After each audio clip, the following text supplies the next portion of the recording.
Hi, kumusta? Kumusta ang buhay natin? Ayan, Amigo, naranasan nyo na ba kaibigan? gumising sa umaga? Yan.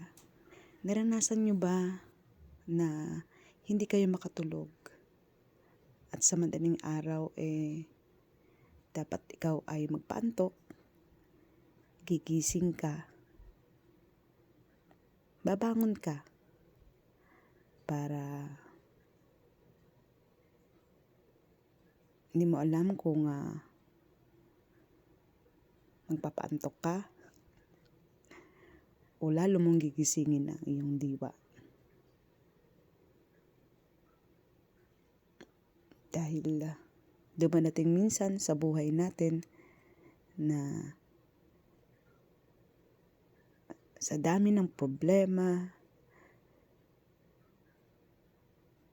sa dami ng isipin, sa dami ng bayarin, na hindi mo alam minsan kung saan, paano.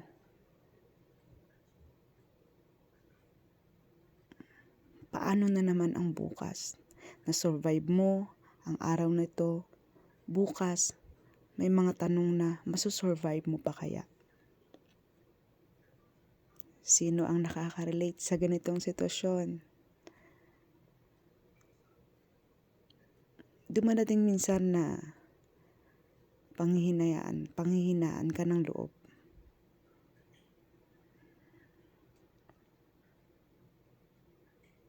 Dahil minsan may mga bagay na mahirap, may mga sitwasyon na mahirap, pero kailangan mong lusutan, kailangan mong solusyonan. Kailangan lagi kang dilat, lagi kang buhay, kailangan lagi kang maliksi. Katulad ng isang kape, sabi nga nila, kanino ka nga ba gumigising? Masaya na tayo na nakikita natin ang ating pamilya, ang ating mga anak, na nakakatulog ng mahimbing, na kahit tayo bilang ina, wala tayong karapatang magreklamo. Dahil sabi nga nila, tayo ang ilaw ng tahanan. Tayo ang magbibigay ng liwanag sa tahanang naninilim na. So,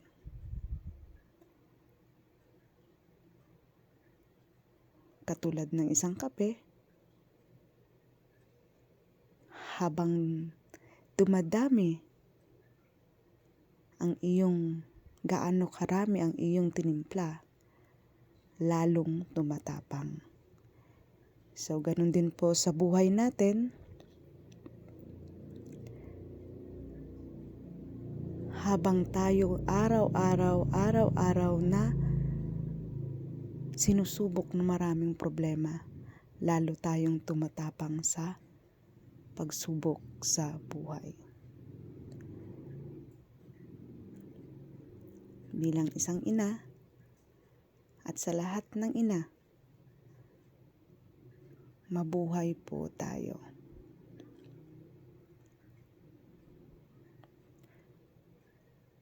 Pwedeng mapagod,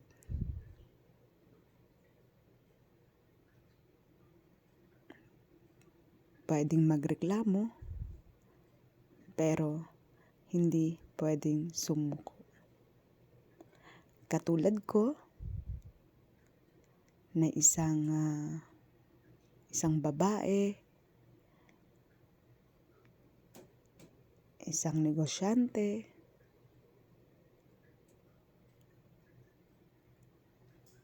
isang asawa,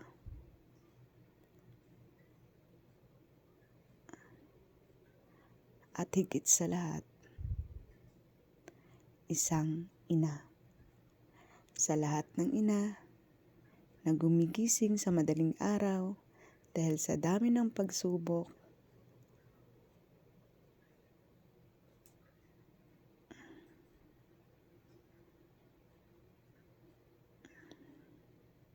tumayo, patayin ng ilaw, pag hindi makatulog,